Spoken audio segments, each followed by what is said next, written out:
নবী বলছেন, আল্লাহ আমার উম্মত যদি জাহান্নামে থাকে আমি কিন্তু জান্নাতে যাব না। আল্লাহ বলছেন আপনি না গেলে তো জান্নাত উদ্বোধনই হবে না। এবারে মামলা কি দাঁড়ালো?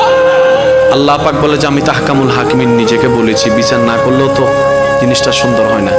অনবী একটা কাজ করেন, ওয়ালা সাউফা ইউতিকা রাব্বুকা ফাতারদা, আমি কাউকে বলি নাই, আপনাকে না বলেছি।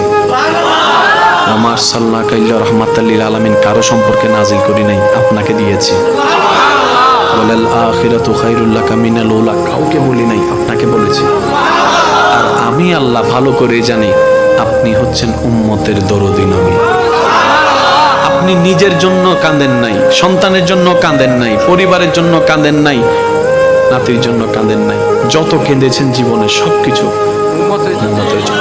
এমনকি হাসরের ময়দানে যখন সর্বপ্রথম আমাদের নবীকে আল্লাহর হুকুমে তোলা হবে, আমাদের নবী উঠেই জিব্রাইল আলাইহিস সালামকে প্রথম প্রশ্ন করবে, ও আমার ভাই জিব্রাইল, আমার উম্মতগুলো কোথায়?